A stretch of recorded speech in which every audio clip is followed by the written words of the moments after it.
सा ऐसा उत्तम व्रत किया है, तप किया है, किस व्रत के प्रभाव से, किस तप के प्रभाव से आप जैसे पति मुझे प्राप्त हुए हैं। तब शिव जी ने कहा कि हे देवी, मैं जो कहता हूं तुम ध्यान पूर्वक सुनो। जैसे ताराओं में चंद्रमा, ग्रहों में सूर्य, वर्णों में ब्राह्मण, देवताओं में विष्णु, नदियों में गंगा और पुराणों में महाभारत, वेदों में सामवेद और इंद्रियों में मन, इस सभी को श्रेष्ठ माने जाते हैं।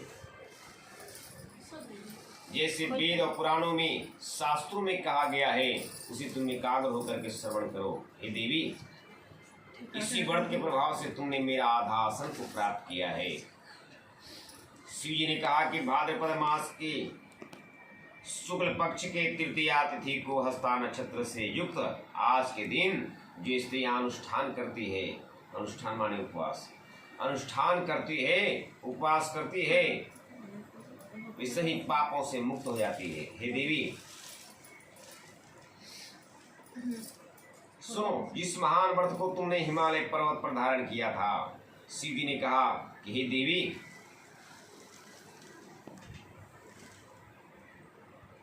भारत की उत्तर दिशा की ओर हिमालय नाम का एक विशाल काय पर्वत है। वह हिमालय, पहले उसका नाम हिमवान था और उसी हिमवान यानी हिमालय की तुम पुत्री हो। उस हिमालय में नाना प्रकार की, अनेक प्रकार की वहां मिट्टी पाई जाती है।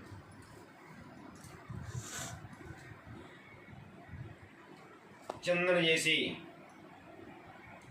बड़े बड़े वृक्ष वहां विराजमान है।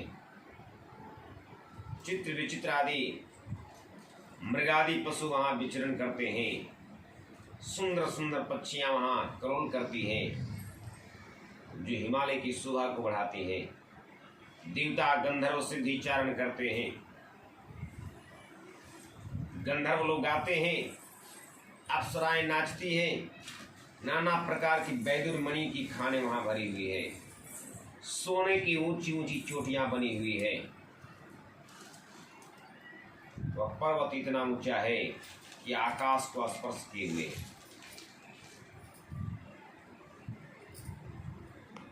बर्फ से ढका हुआ है। गंगा की ध्वनि सदा सुनाई देता है। हे पार्वती, तुमने बाल्यावस्था में उसी पर्वत पर तुमने कठोर तप की है। अधोमुख होकर के, सिर को नीचे करके, पैर ऊपर करके, तुमने धूम्रपान करके, धुआं पी करके तुमने कठोर तप की है।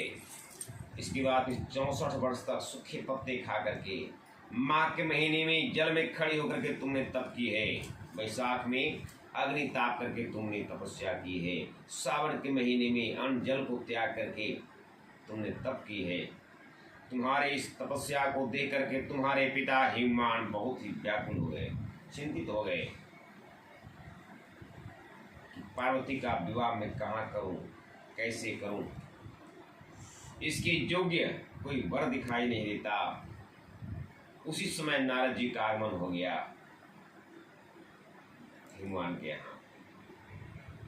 हिमवान ने नारद जी को देखा और साष्टांग प्रणाम किया।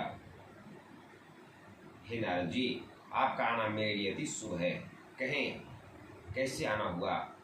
तब नारद जी ने कहा कि हे पर्वतराज हिमवान, हमें भगवान विष्णु ने भेजा है और भगवान विष्णु ने कहा है कि आपकी पुत्री पार्वती के साथ भगवान विष्णु विवाह करना चाहते हैं। यह सुनकर हिमवान की सारी चिंताएं दूर हो गई, अति प्रसन्न हो गए। भगवान ने स्वयं हमारी पुत्री से विवाह करना चाहते हैं। इससे सौभाग्य की बात और क्या होगी। इस बात को माता पार्वती सुन ली और रोती हुई अपनी एक सखी के यहाँ चली जाती है।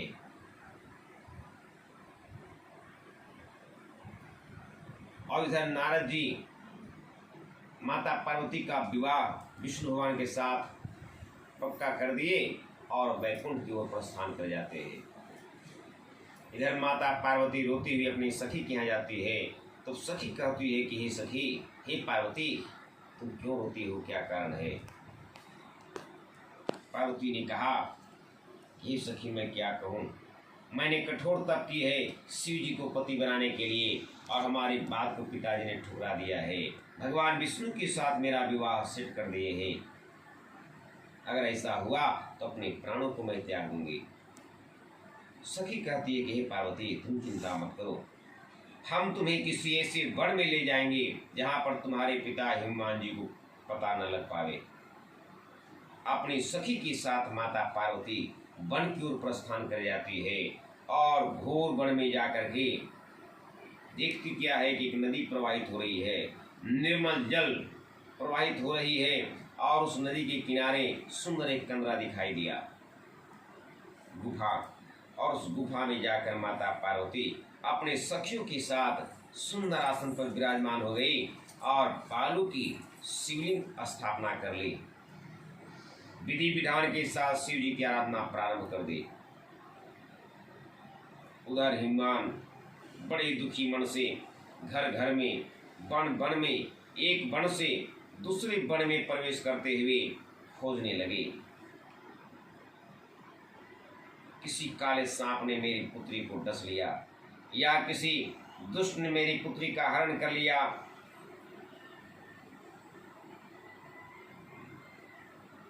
व्याकुल अवस्था में वो इधर से उधर भटकने लगे। इधर माता पार्वती शिव जी की आराधना कर रही थी। पार्वती की आराधना से भगवान भोलेनाथ प्रसन्न हो चुके थे। शिव जी ने कहा कि हे पार्वती, तुम्हारी भक्ति से मेरा आसन डगमगाया। मैं उस समय कैलाश पर्वत पर तपस्या में मैं लीन था। तुम्हारी भक्ति से मेरा आसन डगमगाया और मैं तत्काल तुम्हारे पास पहुंच गया। और हमने कहा कि हे पार्वती, तुम्हारी पूजा से, तुम्हारी भक्ति से मैं प्रसन्न हूँ, तुम वरदान मांगो, क्या चाहती हो। माता पार्वती ने कहा कि हे देवों के देव महादेव, यदि आप मेरी भक्ति से, हमारी पूजा से अगर आप प्रसन्न हैं तो आप मुझे वरदान दें कि आप मेरे पति बने। शिव जी ने कहा तथास्तु, ऐसा ही होगा। शिव जी वरदान देकर के कैलाश की ओर प्रस्थान कर जाते हैं और प्रातः काल का समय हो चला। हिमवान खोजते हुए उसी स्थान पर पहुंच गए जहां माता पार्वती शिव जी की आराधना कर रही थी।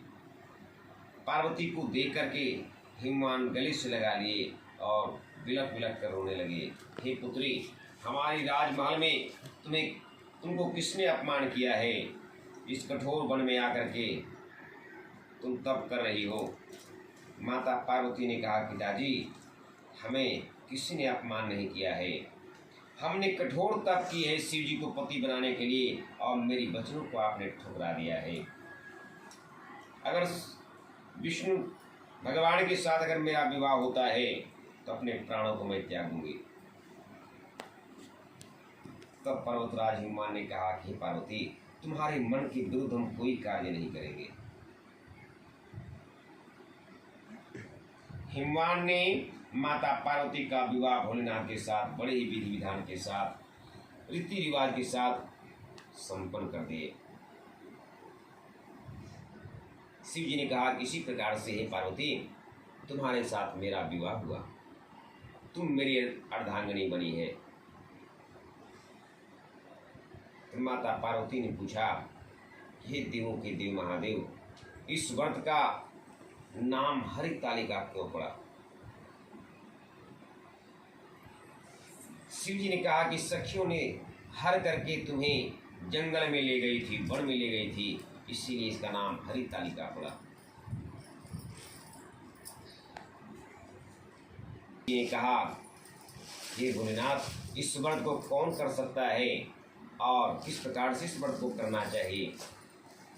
शिव जी ने कहा कि हे देवी, यह व्रत सौभाग्यवर्धक है। जिसको सौभाग्य की इच्छा हो वो यत्न पूर्वक इस व्रत को अवश्य करे।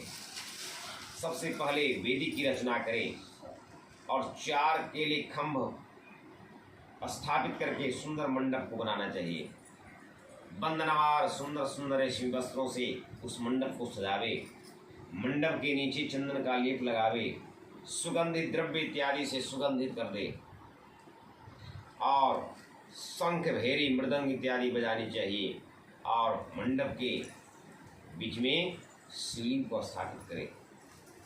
बालों की शिवलिंग बना करके स्थापित करें या सोने का शिवलिंग स्थापित करें या चांदी की शिवलिंग स्थापित करें और नाना प्रकार के मंगल गीत को गाते हुए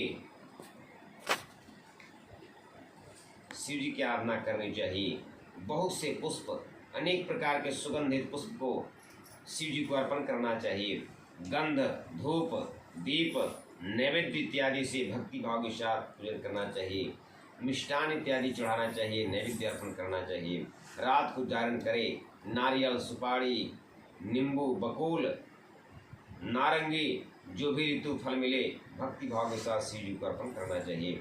नाना प्रकार के कंद मूल इत्यादि भी भगवान को चढ़ाना चाहिए और इन्हीं मंत्र के साथ पूजा करनी चाहिए। हे शिव, हे शांत, हे पंचमुखी, हे शूली, नंदी, भृंगी, महाकाल गणों से युक्त शंभो, आपको नमस्कार है। इसी प्रकार से पार्वती जी को की भी आराधना करनी चाहिए। हे शिवा, हे शिवप्रिया, प्रकृति सृष्टि हेतु, हे पार्वती, सर्वमंगला रूपा, शिव रूपा, जगत रूपा, आपको नमस्कार है। हे शिवे, नित्य कल्याणकारिणी जगदम्बिके, हे शिव स्वरूपे, आपको बारंबार नमस्कार है। हे ब्रह्मचारिणी, हे जगद्धात्री, हे सिंहवाहिनी, आपको नमस्कार है। संसार के भय संताप से मेरी आप रक्षा करें। हे माहेश्वरी, हे माता पार्वती, इस कामना के लिए मैं आपकी पूजा की है, हमारी वह कामना को आप पूर्ण करें। मुझे राज्य, सौभाग्य, संपत्ति प्रदान करें। शंकर जी ने कहा कि हे देवी, इन्हीं मंत्रों के साथ पूजन करनी चाहिए और विधिवत कथा श्रवण करनी चाहिए।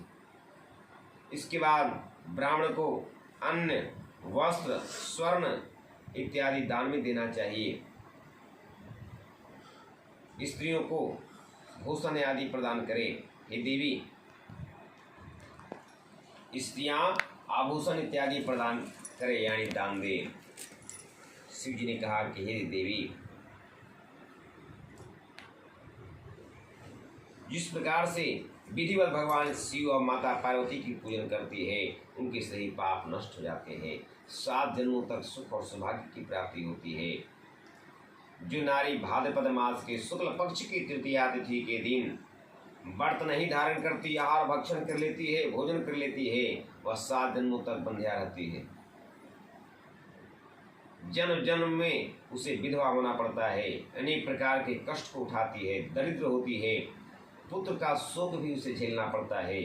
जो उपवास नहीं करती वो घोर नरक में जाती है। अन्न के आहार करने से सुअर और फल खाने से बंदर और जल पीने से जोक, दूध पान करने से सर्पणी, मांस खाने से बाघनी, दही खाने से बिल्ली और मिठाई खाने से चींटी के यहाँ जन्म लेती है। जो सभी वस्तुएं खा लेती है, अभक्ष भोजन करती है, जो मिला वो खा लिए। ऐसे स्त्रियां मक्खी के यहाँ जन्म लेती है। आज रात को सोने से अजगरी होती है और पति से झूठ बोलने वाली मुर्गी होती है। शिव जी बोले कि इसी कारण सभी स्त्रियों को यत्न पूर्वक सदा व्रत करते रहना चाहिए। प्रातःकाल बांस के पात्र में अन्न भर के फल, वस्त्र इत्यादि दक्षिणा सहित ब्राह्मण को दान देना चाहिए। भक्ति भाव के साथ इसके बाद पारण करना चाहिए। हे देवी, जो स्त्री इस प्रकार से सदा व्रत को किया करती है, वह तुम्हारे समान ही अपने पति के साथ इस पृथ्वी पर अनेक भोगों को प्राप्त करके आनंद विहार करते हुए अंत में शिव सानिध्य को प्राप्त करती है। प्रेम से बोली शंकर भगवान की जय।